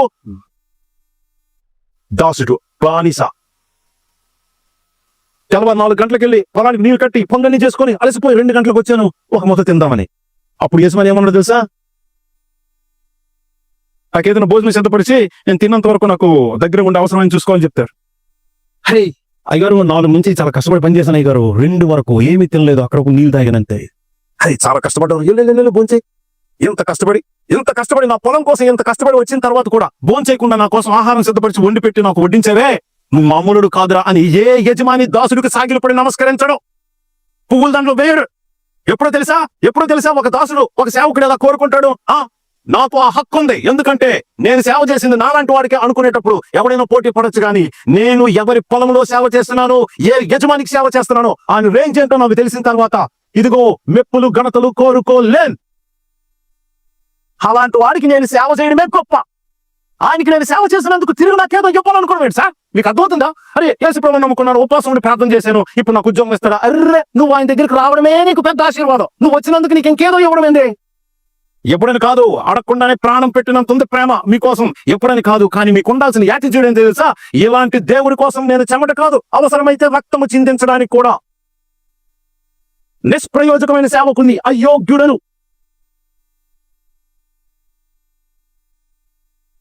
వాళ్ళ దగ్గర ఉన్న సమస్య మనుషులందరికీ ఉన్న సమస్య. సేవలో ప్రభు అయిన యేసును వెంబడించడానికి చర్చిలో ఏ సేవ చేయకపోయిన ఒక శిష్యుడికి, విశ్వాసి కూడా ఉన్న సమస్య. ఆ సమస్య ఏంటో తెలుసా? పోటీ తత్వం, గుర్తింపుని, గౌరవాన్ని కోరుకోవడం, ఇంత సేవ చేసినందుకు తిరిగి దేవుడి నుంచి ఏదో ప్రతిఫలం ఆశించడం. సార్, శిష్యుడికి ఎలాంటి ఛాలెంజ్ ఇస్తున్నాడో మీకు అర్థమవుతుందా? అరే అబ్బాయి, నువ్వు చెమటే కాదు, కన్నీరే కాదు, అవసరమైతే ఈ యజమాని కోసం రక్తము చిందించిన, అరే అబ్బాయి సూపర్ నువ్వు అని ఈ యజమాని నిన్ను మెచ్చుకోవడానికి నీకు అర్హత లేదు. ఎందుకంటే నీ వైపు నువ్వు చూసుకుంటే ఏ వైపు నుండి చూసినా నువ్వు సున్నా మాత్రమే. కానీ ఆయన ఎవరో తెలుసా? ఆయన ఎటువంటి వాడో తెలుసా? ఎంత భీకరమైన వాడో తెలుసా? అందుగురించే ఈ కొత్త నిబంధన గ్రంథంలో శిష్యుడు, శిష్యత్వం, డిసైపుల్ అనే ఈ కాన్సెప్ట్ ప్రభు ఈ శిష్యులకి లేక క్రైస్తవ్యానికి, సంఘానికి పరిచయం చేయడానికి ముందు అసలు ఈ సిద్ధాంతం అంతా ఎక్కడి నుంచి వచ్చిందో తెలుసా అండి? ఇదిగో మనకున్న ఈ 10 నిమిషాల్లో అద్భుతమైన పని చేయబోతున్నా. చూడండి చూడండి చూడండి ఒకసారి. యెషయా గ్రంథం 50వ అధ్యాయం. యెషయా గ్రంథం 50వ అధ్యాయం దయచేసి చూడండి. ఎక్కడుంది? దేవుడు లోకానికి లోకరక్షకుడుగా వాగ్దానం చేసిన తన కుమారుడైన యేసుక్రీస్తులో మొట్టమొదటిసారి శిష్యుడు. అసలు శిష్యత్వం అంటే ఏంటో, శిష్యుడు అంటే ఎవరు? దేవుడు చెప్పిన, స్థాపించిన ఈ సత్యము చూసారా ఎలా ఉంటుందో? యెషయా గ్రంథం 50వ అధ్యాయం బైబిల్ మధ్యలో తెలిస్తే 612వ పేజీ. చూడాలి. ఈ మాటలు చదువుతూ ఉన్నాం, అంతా వివరించేంత సమయం లేదండి. చాలా కొద్ది వచనాలే చూస్తాం, అది కూడా కంప్లీట్ ఎక్స్పౌండ్ మనం చేయలేం. అసలు ఎలాంటి విషయం ఉందో తెలుసు ఇక్కడ. చూడండి 50వ అధ్యాయం యెషయా గ్రంథం. ఇదిగో మొదటి వచనం నుంచి మనం చదువుతున్నాం. యెహోవా ఇలాగ సెలవిచ్చుచున్నాడు. సెలవిచ్చుచున్నది యెహోవా. నేను అని మాట్లాడుతున్నది ఎవరు? యెహోవా. ఇప్పుడు చూడండి ఏం మాట్లాడారు. నేను మీ తల్లిని విడనాడిన పరిత్యాగ పత్రిక ఎక్కడున్నది? ఎవరితో మాట్లాడి ఎవరి తల్లిని ఎవరు విడనాడాడు? నేను మీ తల్లిని విడనాడిన డివోర్స్ సర్టిఫికెట్ ఎక్కడుంది తీసుకురా అని అన్నాడు. అంటే మాట్లాడుతుంది ఎవరితో? తన పిల్లలతో. మాట్లాడుతున్నది ఎవరు? వాళ్ళ తండ్రి. ఇంతకీ ఆ తల్లి ఎవరు? యెరూషలేం, ఇజ్రాయెల్. అంటే ఈ ఇశ్రాయేలీయుల పరిశుద్ధ దేవుడైన యెహోవా ఇజ్రాయేలుని విడిచిపెడుతున్నాడు, శత్రువుకు అప్పగించబోతున్నాడు. విడిచిపెట్టానని అన్నారు కదా, నేను డివోర్స్ ఇవ్వకుండా విడిచిపెడతాను, పద్ధతి లేకుండా డివోర్స్ ఇచ్చిన సర్టిఫికేట్ తీసుకుంటానని అన్నాడు ఆయన. నా అప్పుల వారిలో ఎవరికి మిమ్మల్ని అమ్మి వేసితిరి? పాత నిబంధన గ్రంథంలో తెలుసు కదా, ఒక తండ్రి అప్పులు తీర్చలేకపోతే పిల్లల్ని బానిసలుగా, సేవకులుగా ఎవరి దగ్గర తప్పు తెచ్చుకున్నాడో వాళ్ళకి అప్పగించాలి. మరి ఇప్పుడు శత్రువులకు అప్పగిస్తున్నాడు. ఈ తండ్రి శత్రువులకు అప్పగించేస్తున్నాడు ఈ ఇజ్రాయెల్ని. దేని బట్టి? అప్పు తీర్చలేక కాదని ఆయన రిటారికల్ క్వశ్చన్. 3వ మాట చూడండి. మీ దోషమును బట్టి మీరు అమ్మబడితిరి, మీ అతిక్రమమును బట్టి మీ తల్లి పరిత్యాగము చేయబడెను. నీ తల్లి డివోర్స్ పొంది విడనాడబడ్డానికి, భక్త నుంచి దూరం అవ్వడానికి కారణం నీ పాపమే. నేను మాట్లాడుతున్నాడు చూడండి 2వ వచనం. నేను వచ్చినప్పుడు ఎవడు లేకపోవనేలా, నేను పిలిచినప్పుడు ఎవడు ఉత్తరం వేయకుండానేలా. అంటే మిమ్మల్ని అందరినీ ఆ శత్రువు తీసుకొని వెళ్ళిపోతే, మరి నేను ఇంటికి వచ్చేసరికి నా పిల్లలు ఎవరు లేకపోతే ఎలాగా? నేను పిలిచినప్పుడు ఒక్కరు లేకపోతే ఎలాగా అంటే అర్థమేటో తెలుసా? మీరందరూ విడనాడబడినా నా అప్పుల వాడో లేకపోతే నిన్ను తీసుకెళ్లిపోయిన శత్రువు మరలా మిమ్మల్ని విడిచిపెడతాడు. నేను ఇంటికి వచ్చే టైంకి మీరందరూ ఇంట్లో ఉంటారు. ప్రభువైన యేసు మొదటిసారి ఈ లోకానికి శరీరాన్ని ధరించి వచ్చినప్పుడు వాళ్ళందరూ ల్యాండ్ లో ఉన్నారు. అది ప్రవచనాత్మకమైన ఫుల్ఫిల్మెంట్. విడిపించినప్పుడు నాకు శక్తి లేదా? నా చెయ్యి విమోచించలేనంత కొరచే అయిపోయిందా? నా గడ్డింపు చేత సముద్రం ఎండబెట్టుదును, నదులను ఎడారిగా చేయుదును, నీళ్లు లేనందున వాటి చేపలు కంపు కొట్టి దాహం చేత చచ్చిపోవును. ఇదిగో ఈ మాట్లాడుతున్న నేను ఎవరో తెలుసా? ఇంకా చూడండి. ఆకాశము చీకటి కమ్మ చేయుచున్నాను, అవి గోనె పట్ట ధరింప చేయుచున్నాను. అంటే ఈ మాట్లాడుతున్న నేను, ఆకాశము, భూమి, వెలుగు, నదులు, సముద్రము అన్ని ఆయన కంట్రోల్లో ఉన్నాయి, ఆయన స్వాధీనంలో ఉన్నాయి. ఆయన ఏం చెప్తే అవి జరుగుతాయి. ఎంతకి అంత శక్తి సామర్థ్యాలు ఈ భూమి మీద, ఆకాశం మీద, సముద్రం మీద, నదుల మీద అంత అధికారం కలిగిన వ్యక్తి ఎవరు? పాత నిబంధన గ్రంథంలో అంటే నేను అని మాట్లాడుతున్న దేవుడైన యెహోవాయే. ఇప్పుడు ఏమన్నాడో తెలుసా ఆయన? ఆ మాట చూడండి. 4వ వచనం. అలసిన వారిని మాటల చేత ఓరనించి జ్ఞానము నాకు కలుగునట్లు శిష్యునికి తగిన నోరు యెహోవా నాకు దయచేసి ఉన్నాడు. మాట్లాడుతున్నది యెహోవాయే. ఈ యెహోవా మాట్లాడితే ఏమన్నాడు తెలుసా? ఒక శిష్యునికి ఎలాంటిగా మాట్లాడే నోరుండాలో అలాంటి నోరు నాకు యెహోవా దయచేసి ఉన్నాడు. అంటే మాట్లాడుతున్న యెహోవా ఒకరైతే ఆయన ఎవరు గూర్చి మాట్లాడుతున్నాడు? ఆ యెహోవా ఇంకొకరు. చూడండి. అసలు ఈ భూమి మీద శిష్యత్వము, శిష్యుడు అనే సిద్ధాంతము, ఫిలాసఫీ, కాన్సెప్ట్, విశ్వాసం, ప్రాక్టీస్ రావాలంటే అసలు ప్రపంచానికి మొదటి శిష్యుడు ఎవరో తెలుసా? ఆ దేవుడైన యెహోవాకు శిష్యుడు దేవుడైన యెహోవాయే. ఎవరనుకుని మీరు నన్ను ఫాలో అవుతున్నారు? ఎవరనుకుని మీరు నాతో కంపేర్ చేసుకుంటున్నారు? ఎవరనుకుని మీరు ఎవరికి శిష్యత్వం చేస్తున్నావు అనుకుంటున్నారు? అబ్బాయి, ఏం మీరు యూదులేగా? మీ దగ్గర యెషయా గ్రంథం ఉందిగా? శిష్యుడు అనే కాన్సెప్ట్ లో అసలు నిజానికి మొదటి శిష్యుడు ఎవరు? శిష్యుడు ఎలా ఉంటాడు? శిష్యుడు ఎవరికి?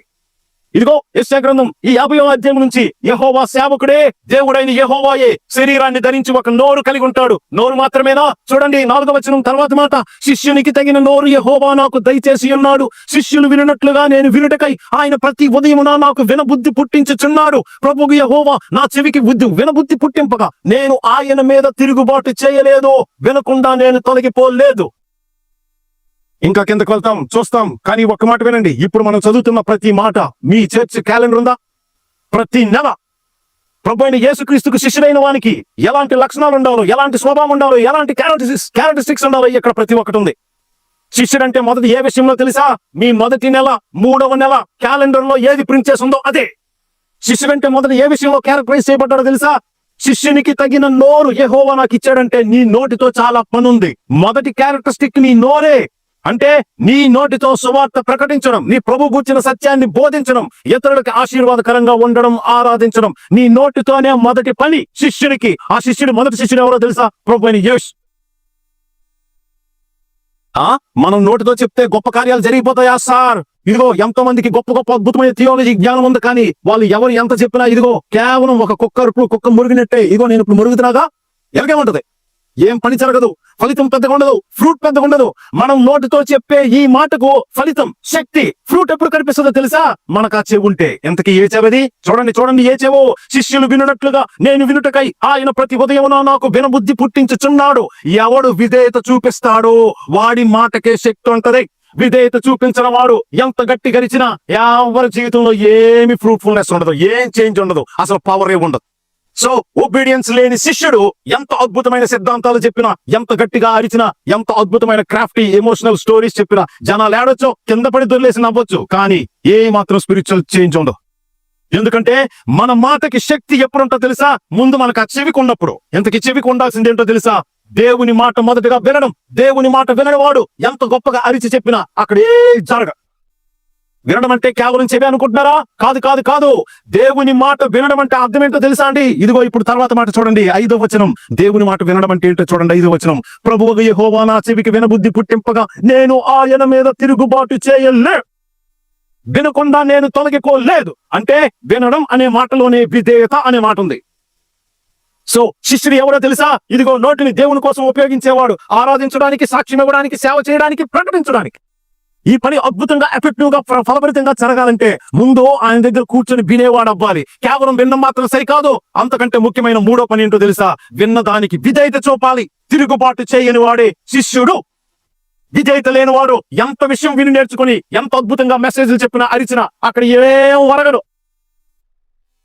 నిజంగా నేను దేవుని శిష్యుణ్ణి, యేసుక్రీస్తును పోలిన దేవుని శిష్యుణ్ణి, యేసుక్రీస్తులా నేను పని చేయాలనే ఆశ ఉంటే ఆ యేసుక్రీస్తు వల్ల ఏ కార్యాలు జరిగి ఎలాంటి చీకటి జీవితాల్లో అద్భుతమైన వెలుగు, ఆనందం, సంతోషం ఎగిరి గంతేసే అంత అద్భుతమైన ఆశీర్వాదం యేసుక్రీస్తు జీవితంలో ఎలాగ ఇతరులకు సేవ జరిగిందో అలాగ మన ద్వారా జరగాలంటే మన దగ్గర ఉండాల్సింది మొదటగా ఎలాంటి నోరు. ఆ నోరు ఎంత ఎఫెక్టివ్ గా పని చేయాలంటే ఉండాల్సింది ఎలాంటి చెవి. అలాంటి చెవి అంత ఫ్రూట్ఫుల్ గా ఉండాలంటే విధేయత. ఈ విధేయత ఏ రేంజ్ విధేయత అనుకుంటున్నారు? ఇప్పుడు చూడండి ఆ 6వ వచనం. ఈ విధేయత మామూలు విధేయత కాదండి.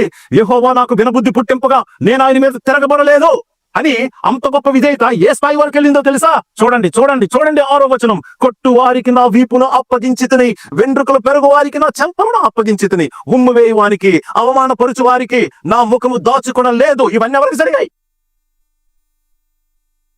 ఇవన్నీ ఎవరి జీవితంలో జరిగాయి? ఇప్పుడు మీకు అర్థమవుతుందా? ఆ యెహోవా శిష్యుడు ఎవరో, ఆ మాట్లాడుతున్న యెహోవా ఎవరో?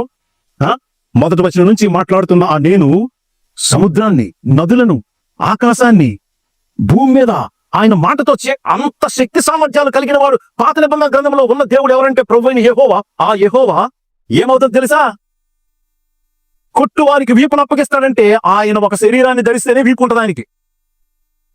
వెంట్రుకలు పెరగ వారికి, పెరిగే వారికి నా చెంపలను అప్పగిస్తానంటే అయ్య బాబోయ్ ఆయన మగాడంటే సినిమా డైలాగ్ కాదు. కొట్టేవారికి నా వీపు అప్పగిస్తానని యెహోవా అన్నాడంటే దేవుడైన యెహోవా శరీరాన్ని ధరించబోతున్నాడు. అది మరలా స్త్రీగా కాదు, పురుషునిగా. ఎందుకంటే ఆ చెంప మీద గెడ్డాలు పెరికేవానికి అక్కడ ఆ వెంట్రుకలు ఉండాలి అంటే ఆయన పురుషుడైతేనే జరుగుద్ది. అంటే దేవుడైన యెహోవా పురుషునిగా శరీరాన్ని ధరించి రాబోతున్నాడు. మనుషులు ఆయన ఇలా హింసించి అవమానించి చంపబోతున్నా. అంత మాత్రం అయిపోయిందా? మొహం మీద ఉమ్ము వేసే వారికి నా మొహాన్ని చాటు చేసుకోలేదంటే అయ్యి బాబోయ్, మనుషులు ముఖం మీద ఉమ్మేసేటట్లు దేవుడైన యెహోవా ఒక మొహాన్ని మానవునిగా రాబోతున్నాడు. ఈ మనుషుల చేతిలో ఆయన హింస అవమానం పొందుకోబోతున్నాడు. దేవుడైన యెహోవాకు ప్రభువైన యేసుక్రీస్తు ఏ రేంజ్ విధేయత చూపించాడో తెలుసా? వినబుద్ధి పుట్టించాడు యెహోవా అని చెప్తున్నా. ఒక శిష్యునికి ఉండాల్సింది ఏంటో తెలుసా? మీ క్యాలెండర్ లో ఉన్న ఇంకొక అద్భుతమైన సత్యం హంబుల్నెస్. మీ క్యాలెండర్ లో ఉన్న ఇంకో అద్భుతమైన సత్యం, ఎవరైతే ప్రభువైన యేసుక్రీస్తుకి శిష్యుడు అవుతాడో శ్రమలు అనుభవిస్తాడు ఇష్టపూర్వకంగా. ఇదిగో ఎక్కడున్నాడు ఒక శిష్యుడు చూడండి, ఎక్కడున్న ఒక శిష్యుడు చూడండి. ఈ శిష్యుడితో పోటీయా? ఈయనంత విధేయత ఉందా మీకు? పిల్లలు హీరోలు పెద్ద హీరోలు ఫీల్ అయిపోతున్నారు, నాతోనే పోటీ పెట్టేసుకుంటారు మీరు. ఈయనకున్న విధేయత ఉందా? ఈయన రేంజ్ మెప్పో ఘనతో ఏదో ఆశించి ప్రభువైన యేసు యెహోవా మొదటి సేవకుడు ఈ పనులన్నీ చేయాల, యెహోవా మొదటి శిష్యుడు ఈ విధేయత అంతా చూపించాల. ఇదిగో మీ క్యాలెండర్ లో చెప్పబడినట్లే అక్కడ సాక్ష్యం ఉంది, మాట ఉంది, ఆరాధన ఉంది, విధేయత ఉంది, విశ్వాసం ఉంది, ప్రేమ ఉంది, ఒకరి మీద ఒకరు వన్ అనదర్ లవ్ ఉంది. అంత మాత్రం కాదు, హంబుల్నెస్ ఉంది. ఇవన్నీ మీ 12 రోజుల 12 నెలల క్యాలెండర్ లో ఇవన్నీ ఒక్కొక్క విషయం. ఇవన్నీ ఈ ప్యాసేజ్ లో కనిపిస్తున్నాయి. అది కూడా ఎవరికి తెలుసా? ఫస్ట్ కనిపిస్తుంది ప్రభువైన యేసుకే. అంటే దేవుడైన యెహోవాకు మొదటి శిష్యుడు ప్రభువైన యేసు. తర్వాత శిష్యులైన వాళ్ళు ఎంత గనులైనా ఆ అసలు శిష్యునితో పోటీ పెట్టుకోకూడదు. ఆయన దగ్గరున్న విధేయత, ఆయన దగ్గరున్న ప్రేమ, ఆయన దగ్గరున్న ఏ కమిట్మెంట్, ఏ విశ్వాసం ఏ మనిషికి లేదు. అలాంటిది అరే నీకు అన్ని జరిగిపోతున్నాయి, మాకు అవన్నీ జరగట్లేదు, అందుకే అందరూ నిన్ను చూడడానికి ఎగబడుతున్నారు, అసలు మాకు ఫేమస్ రావట్లేదు. నిన్న చెప్పారు సేవకులు ఈ విషయాలు. నేను ఫేమస్ అవ్వాలి, ఆ కీర్తి ప్రతిష్ట సంపాదించుకోవాలి. సార్ మీరు అసలు ప్రభు యొక్క శిష్యుడు అంటే ఉండాల్సిన లక్షణాలే మనసే ఇది. ఆ 7వ వచనం కూడా చదివి మనం వెనక్కి వెళ్ళిపోయి చివరి మాటలు చెప్పుకొని ముగించడం. ప్రభువు యెహోవా నాకు సహాయం చేయవాడు కనుక నేను సిగ్గుపడలేదు, నేను సిగ్గుపడనని ఎరిగి. చూసారు ఇక్కడ ఏముందో తెలుసా? హంబుల్నెస్. శ్రమే కాదు, అవమానాన్ని కూడా ఆయన భరించాడు. ఏ రేంజ్ తెలుసా? ఏ స్థాయి వరకు తెలుసా? ఆ చివరి మాట చూడండి సార్, ఆ చివరి మాట చూడండి సార్. 7వ వచనం చివరి మాట, నా ముఖమును చెక్కుముకి రాతి వలె చేసుకుంటుని. చెక్కుముకి రాయి అంటే తెలుసు కదా, అది దేనికి వాడతారో తెలుసు కదా. ఎవడు ముఖం మీద గుద్దుతాడో, వెంట్రుకలు పెరుగుతాడో, ఉమ్మి వేస్తాడో, ఎవరు ఏం చేసుకున్నా గాని ఆయన దాచుకున్నది వీపును కాదు, ముఖాన్ని కూడా దాచుకోలేదు. వీపునే కాదు, ముఖాన్ని కూడా దాచుకోకుండా, అది ఆ వచనాల యొక్క అర్థం ఏంటో తెలుసా? సిలువ మరణం. ఈ ఘోరమైన పాపుల కొరకు సిలువ మరణం భరించడానికి దేవునికి సమానమైన అంత గొప్ప ప్రభువైన యెహోవా మీ బదులు, మీ వంతు, మీ స్థానంలో మీ పాప శిక్ష అంతా, మీ యొక్క సీక్రెట్స్ తెలిస్తే మీకెంత ఘోరమైన అవమానం రావాలో అదంతా మీ బదులు, మీ వంతు, మీ స్థానంలో మీ ముఖానికి ఆయన ముఖం అడ్డు పెట్టుకుని నీ ముఖం మీద పడాల్సిన ప్రతి అవమానాన్ని ఆయన పొంది నిన్ను వెనక దాచించిన వాడే ఆయనతో పోటీయా? సార్ శిష్యులుగా ఈ మొదటి సందేశం అంటే నాకు అప్పగింపబడిన ఈ పనిలో నా మొదటి సందేశం ఇదే సార్. మీరు అర్థం చేసుకోండి, మీరు ఏ యజమానికి పని చేస్తున్నారో ఆ యజమాని ఎంత గొప్పవాడో తెలిస్తే ఆయన దగ్గర నుంచి మీరు చేసిన పనికి, కట్టుకున్న భక్తికి, విడిచిపెట్టిన త్యాగానికి ఏది ఆశించరు, డిమాండ్ చెయ్యరు. నేను ఇచ్చాను కదా నాకు ఇవ్వు అని అడగడానికి ఎవరితోనైనా ఈ డీలింగ్ పెట్టవచ్చు, కానీ ప్రభుకి ఆ పని చేయకూడదు. అందులోకి ప్రభు చెప్పిన ఫైనల్ కంక్లూజన్ ఏంటో తెలుసా? మీరు చేయాల్సినవన్నీ చేసిన తర్వాత మీరేం చెప్పాలో తెలుసా? మేము ఎక్కువేం చేయలేదు, చేయాల్సినవే చేసాం. స్టిల్ ఏది చెయ్యకుండా ఉన్నప్పుడు కాదు, అన్ని చేసిన తర్వాత కూడా మీరేమని చెప్పాలి? ఆ మాట ఏంటి అక్కలు అన్నలు? మేము కేవలం నిష్ప్రయోజకులమైన దోషలు. అరే చేయనోడు ఎవడో మాట చెప్తే బాగుంటది, చేసిన తర్వాత కూడా మాట చెప్పడం ఏంటండి? అంటే దీన్ని బట్టి యేసు ప్రభు విశ్వాసమే లేదు అని 0 మార్కులు ఇచ్చాడు, ఫైనల్ గా విధేయత విషయంలో కూడా 0 మార్కులు ఇచ్చాడు. అంటే అనిలు ఈ మాట చివరిగా అర్థం చేసుకోండి, దేవుని సేవ చేయడానికి, దేవుని కొరకు గొప్ప కార్యాలు సాధించడానికి. అన్నలు అక్కలు దయచేసి మాట ఆలకించండి, తమ్ముళ్ళు చెల్లెళ్ళు, ప్రభు యొక్క గొప్ప సేవకులు. ఇదిగో దేవుని యొక్క సేవ చేయడానికి నీ దగ్గర ఉన్న ఏదో ఎలిమెంట్ పట్టుకొని దేవుని నిన్ను కోరుకోలేదు సార్. నీ దగ్గర ఏది లేదు కాబట్టి నీలో నుంచి ఆయన కార్యం చేస్తున్నాడు. ఇదిగో అసలు థియాలజీలో అతి పెద్ద సమస్య ఏంటో తెలుసా? చాలా మందికి భక్తి అంటే ఏంటంటే దేవుని కోసం నేను చేసేది భక్తి, మరి సేవ అంటే ఏంటంటే ఆ దేవుని పేరట నేను ఇతరులకు చేసేది సేవ అని నిర్వచనిస్తారు. అది ప్రపంచంలో మిగతా మతాల మాట చెప్పుకోవచ్చు, కానీ బైబుల్ ప్రకారం అది సరైన నిర్వచనము కాదు. మరేంటి సార్ అంటే? భక్తి అంటే నేను దేవునికి చేసింది కాదు, దేవుడు నాకు చేసింది, దేవుడు నాలో చేసింది. సేవ అంటే నేను దేవుని పేరిట ఇతరులకు చేసింది అనుకుంటున్నామేమో. సేవ అంటే బైబిల్ యొక్క థియలాజికల్ నిర్వచనం ఏంటో తెలుసండి? నాలో దేవుడు చేసి, నా కొరకు చేసి, నన్ను మార్చి, నా ద్వారా దేవుడు ఇతరులకు చేసుకునేది సేవ. చూసారా? దేవునికి నేను చేసేది భక్తి అన్నా, దేవుని పేరట నేను ఇతరులకు చేసేది సేవ అన్నా, రెండు దగ్గరలో ఉన్నది నేనే అనేది అర్థమవుతుంది విషయం. భక్తి అంటే ఏంటి? ప్రపంచం ఇస్తున్న నిర్వచనం. దేవునికి నేను చేసేది భక్తి, దేవుని పేరిట ఇతరులకు ఏం చేస్తానో అది సేవ అనుకుంటే ఈ రెండు దగ్గరలో ఉన్నది నేనే. కానీ బిబ్లికల్ థియాలజీ ఏమేస్తుందో తెలుసా? అసలు భక్తికి సేవకి ఆ నిర్వచనం లేక దానికి థియోలాజికల్ కాన్సెప్ట్ వినండి. నా కొరకు దేవుడు చేసేది, దాన్ని బట్టి నాలో వచ్చింది మార్పు. ఎంత పెద్ద కాన్సెప్ట్ ఎక్కడ ఉందో తెలుసా? మరి అవన్నీ వివరించలేను. మరి సంఘానికి, చర్చికి పౌలు గారు ఇచ్చిన విశ్వాస ప్రమాణం ఎక్కడుందండి? విశ్వాస ప్రమాణం చర్చి క్రీడలు చరిత్రలో ఉన్నాయి కొన్ని, కానీ బైబిల్లో ఉన్న చర్చి క్రీడ ఎక్కడుందో తెలుసా? పౌలు గారి ద్వారా దేవుడు రాయించాడు, ఇదిగో సంఘం అంటే ఇది చర్చ్, క్రిస్టియన్ చర్చ్. ఒకవేళ ఈ స్టాండర్డ్ లేకపోతే అది క్రిస్టియన్ చర్చ్ గా ఎంచబడదు. కాబట్టి పౌలు గారి ద్వారా దేవుడు తిమోతికి రాస్తూ ఏమన్నాడు తెలుసా? ఆ 3వ అధ్యాయం 15-16 వచనాలు ఎంత విచిత్రమైన పాయింట్ తెలుసా? వాటిని నేను వివరించలేను. ఒకవేళ అనిల్ మరి మాట చెప్పాలి, పాస్టర్ గారు ఏమనుకోవద్దు ఈ మాట చెప్తా. ఎందుకు? అది టచ్ చేయకూడదు. టచ్ చేసిన తర్వాత దాన్ని అలా వేగ్గా వదిలేలేం. అది ఎంత ప్రాముఖ్యమైన సత్యం చూడండి సార్. పక్క మాట చూడండి, తిమోతికి మొదటి తిమోతి కాదు, ఉన్నది ఒకటే తిమోతి, ఆయనకి రాసిన మొదటి పత్రిక 3వ అధ్యాయం. ఈ మాట ఒకసారి చూడండి, మనం చాలా వేగం ముగించుకొస్తాం. సార్ ఈ మాట కూడా నేను మొదటిసారి చదివినప్పుడు నా ఆలోచన ఇంకో రకంగా ఉంది, కానీ దేవుడు ఏంటి ఎలా రాయించాడు అర్థం కాల. అప్పుడు కూడా ప్రభు గొప్ప పాఠం నేర్పించాడు. చూడండి ఒకసారి బైబిల్ వెనక నుంచి తెలిసినప్పుడు 191వ పేజీ. అటు నుంచి తెరిస్తే 191 ఉంటుంది. ఈ మాటలు మీరు చెప్పడం మిమ్మల్ని అవమానించడమే, కానీ ఎవరో ఒక్కరు ఉంటారు కదా, వాళ్ళ కోసం పేజీ నెంబర్ చెప్తున్నా, ఏమనుకోవద్దు. చివరికి వచ్చాం, అది ఎంత గంభీరమైన సత్యమో చూడండి. ఇది క్రిస్టియన్ చర్చ్ అనడానికి ఆ చర్చ్ లో ఉండాల్సిన ఒకే ఒక అతి ప్రాముఖ్యమైన స్టాండర్డ్ అదేది ఎవరు వెస్ట్ మినిస్టర్ వాళ్ళతో ఏ నైషియన్ వాళ్ళతో కాదు, బైబిల్ ఇస్తున్న చర్చ్ క్రీడ్. ఇది చర్చ్ అనడానికి స్టాండర్డ్ ఏంటి తెలుసా? ఇదిగో చూడండి 17-16 వచనాలు చదువుతున్నాం. 17-16 వచనాలు. ఇదిగో జీవము గల దేవుని సంఘములో జనులు ఎలాగో ప్రవర్తింపవలనో అది నీకు తెలియజేయవలని ఈ సంగతులు నీకు రాయిస్తున్నారు. ఆ సంఘము సత్యమునకు స్తంభమును ఆధారణ ఉన్నది. అంత వివరంగా చూడలేం. 16 వచనం ఒక్కటే, నేను ఆక్షేపముగా దైవభక్తిని కూర్చిన మర్మము గొప్పదై ఉన్నది. కాంట్రవర్సీ ముందే చెప్పాను కదా. బైబిల్ ఇస్తున్న థియలాజికల్ మీనింగ్ భక్తి గురించి ఏంటో చూడండి. భక్తి అంటే ప్రపంచం ఇచ్చే మీనింగ్ నిర్వచనం ఏంటో తెలుసా? ఆ దేవుని కోసం మనం చేసేది భక్తి, ఆ దేవుని పేరిట ఇతర మనుషులకు చేసేది సేవ అని ప్రపంచం చెప్పుకుంటది కదా. దానికి చాలా భిన్నంగా పౌలు గారి ద్వారా దేవుడు రాయించిన మాట చూడండి. నిరాక్షేపముగా దైవ భక్తిని కూర్చిన మర్మము గొప్పదై ఉన్నది. అదే భక్తి మర్మం అని బైబిల్ చెప్తుంటే నేను చేసేది భక్తి, దేవునికి నేను చేసేది భక్తిని ఎలా సార్ మన శాస్త్రం అయిపోతాం? చూడండి మాట మంచిది, మామూలు విషయం కాదు సార్. ఈ 16 వచనం మొదటి 2 లైన్లో పౌలు గారు ఏం రాశారో తెలుసా? నిరాక్షేపముగా దైవ భక్తిని కూర్చిన మర్మము గొప్పది అంటే దైవభక్తి ఏంటో చెప్తున్నాడు. ఇప్పుడు ఈ తిమోతి గారు పాస్టర్ గా చర్చికి బోధించాల్సిన భక్తి కూడా ఇది కదా. ఒక్కసారి లాజిక్ తో ఒక్కసారి చూడండి ప్రశ్నతో. తర్వాత వచ్చిన ఏం రాయాలి సార్? రాస్తే పౌలు గారు ఆయన ఒక నిష్ట కలిగిన యూదుడు, అద్భుతమైన నిష్ట కలిగిన పరిచయుడు, గమలీయేలు పాదాల దగ్గర కూర్చొని ధర్మశాస్త్రం పాత నిబంధన గొప్పగా నేర్చుకున్నాడు, థియోలాజియన్. ఆయన విధి భక్తి అని చెప్పబోతున్నాడు. ఇప్పుడు తర్వాత మాటలు ఏముండాలి తెలుసా? నేనైతే మొట్టమొదటిసారి ఏమనుకున్నాను తెలుసా? భక్తి ఇది, ఈ భక్తిని సంఘంలో ఉన్న ప్రజలకు నేర్పించిన అబ్బాయి పాస్టర్ గా అని వాళ్ళ గురువు గారు పౌలు గారు తిమోతికి బోధిస్తున్నప్పుడు, ఇది భక్తి, సంఘంలో ఉన్న ప్రజలకు ఇది నేర్పించు, ఇలాగ వాళ్ళు స్టాండర్డ్ కలిగి జీవించాలి అని చెప్పడానికి తర్వాత మాట ఏముండాలో తెలుసా? అట్లీస్ట్ 10 ఆజ్ఞలు ఉండాలి. ఇది భక్తి, ఇది సంఘానికి బోధించు బాబు. సంఘం ఈ భక్తి విషయంలో ఇది స్తంభము ఆధారమై ఉన్నది. ఇలాంటి స్తంభము ఆధారమై ఉన్న భక్తిని నీ పాస్టర్ గా నీ సేవకుల్ని ప్రజలకు బోధించని చెప్తున్నప్పుడు తర్వాత మాట ఏముండాలి తెలుసా? ఈ వాళ్ళు ఇలా ఉండండి రా బాబు, ఇలా ఉండొద్దు, ఇవి చెయ్యండి రా బాబు, ఇవి చెయ్యొద్దని ఆజ్ఞలో 10 ఆజ్ఞలో కనీసం ఉండాలి. కానీ అనేలో అనేది మాట చూడండి, మామూలు విషయం కాదు. ఒక్క మాట మనిషి గురించి అక్కడ రాయలేదు. అరే మనిషి, ఇది భక్తి, సంఘంలో ఉన్నవాడు ఇలా ప్రవర్తించాలి, కాబట్టి నువ్వు ఎలా ఉండు, ఇది చేయకు అని చెప్పాలా? మనిషి గురించి ఒక్క మాట లేదు. ఉన్న మాటలన్నీ ఎవరి గురించి ఉన్నాయి చూడండి సార్. దీన్ని బట్టి యేసుక్రీస్తు గురించి నాకు లేదన్నా డైరెక్ట్ గా అక్కడ ఎవరి గురించి ఉందో తెలుసా అండి? ఆ గ్రామర్ లో ఇక్కడ ప్రొనౌన్ తో ప్రారంభమైంది. ప్రొనౌన్ అంటే ఏంటి తెలుసా? ఆయన, third person singular, masculine gender. ఇంతకీ ఆయన గురించి మాట్లాడాడో ఆ మాటలన్నీ ప్రభు అయిన యేసుక్రీస్తు గురించి అని మనకు ప్రీ సపోజిషన్ ఉంది కాబట్టి డైరెక్ట్ యేసు ప్రభు అంటాం. కానీ నో, టెక్స్ట్ అలా చదవకూడదు, వాక్య భాగాన్ని అలా చదవకూడదు. సరైన హెర్మెటిక్స్ కాదు, హెర్మెటిక్స్ ప్రిన్సిపల్ పాటిస్తే ఆయన అంటే ఏనా గ్రామర్ ప్రకారం ఈ ప్రొనౌన్ కు ఉపయోగించిన నౌన్ ఏంటో ఆ పై వచనాల్లో ఏమనుందో తెలుసా? 3 సార్లు ఈ ప్రొనౌన్ కు ఉపయోగించిన నౌన్ ఏదో తెలుసా? దేవుడు, జీవము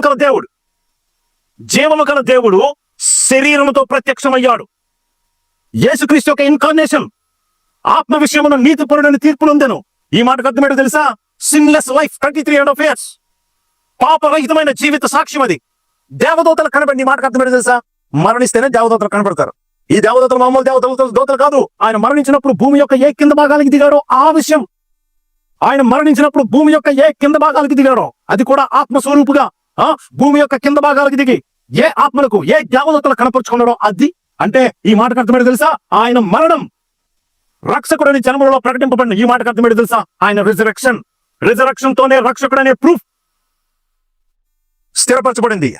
తర్వాత లోకమందు నమ్మబడేను. ఈ మాటకు అర్థమేంటో తెలుసా? ఇది ప్రూఫ్. అది కేవలం చరిత్రలో ఎక్కడో ఒక వ్యక్తికి జరిగింది కాదు, అనేక మంది జీవితాలు మార్చినంత ఎఫెక్టివ్ లైఫ్ రిజరక్షన్ యేసుక్రీస్తుది. అంత మాత్రం కాదు, ఆరోహణుడై తేజోమయుడయ్యను. నేను మరొకసారి ఈ 4 మాటలు చెప్తున్నా సార్. ఆయన సశరీరుడిగా ప్రత్యక్షుడయ్యనంటే ఆయన యేసుక్రీస్తు అనే మాటతో మొదలు పెట్టకూడదు. ఆ పైన ఉన్న గ్రామటికల్ మాటలతో చూస్తే జీవము గల దేవుడు, సంఘానికి దేవుడు, భక్తికి దేవుడు. ఎందుకంటే దైవ భక్తి అనే మాటలో కూడా గాడ్ అనే మాట ఉంది. ఈ 3 గాడ్ అనే ఈ 3 నౌన్స్ కి ప్రణవను ఆయన. త్రియేక దేవుడైన ఈయన శరీరాన్ని ధరించి వచ్చిన వాడు, అది మొదటి స్టేట్మెంట్.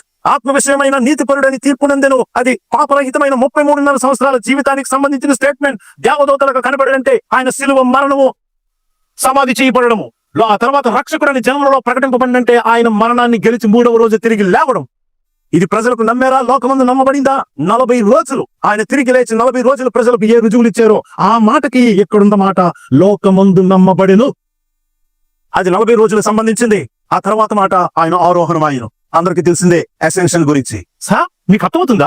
అసలు సంఘంలో ప్రజలకి నువ్వు నేర్పించాల్సిన భక్తి ఏంటో తెలుసా? పదాజ్ఞలు అనుకుంటున్నావా? ఎలా ఉండదు డూస్ డోనట్స్ అనుకుంటావా? అక్కడ ఒక్క మాట మనిషి గురించి రాయలేదు. రాయబడిన ప్రతి మాట ఇదిగో ఈ బైబిల్ ఏ త్రియేక దేవుని గురించి సాక్షిస్తుందో ఆ త్రియేక దేవుడైన ప్రభు అయిన యేసుక్రీస్తు యొక్క శరీర ధారణ, పాపరహిత జీవితం, శిలువ మరణం, పునరుత్థానం, లోకంలో 40 రోజులు నిరూపించుకోవడం, తిరిగి లేచాడని. ఇదిగో ఆరోహణుడై తేజోమయుడయ్యాడు. అంటే వర్షిప్ కి ఆయన మాత్రమే యోగ్యుడు. సార్ భక్తి గురించి మాట్లాడుతూ అరే మనిషి ఎలా ఉండొద్దని ఒక మాట చెప్పాలా? ఒక్క మాట మనిషి గురించి లేదంటే ఇదిగో ఈ ప్రపంచం భక్తి గురించి బోధిస్తున్న బోధ వేర్. చర్చ్ భక్తి గురించి బోధించే బోధ వేర్. ఒక మనిషిలో ఏదైనా మార్పు కలగాలంటే అది కలగాల్సింది ప్రభు అయిన యేసుక్రీస్తు. ఎవరు నిన్ను ప్రేమించి నీ కోసం ఎక్కడి వరకు వచ్చి నువ్వు సాధించలేదు నీ కోసం ఎంత సాధించారో ఆ సత్యాన్ని బట్టే మనలో కలిగే మార్పు.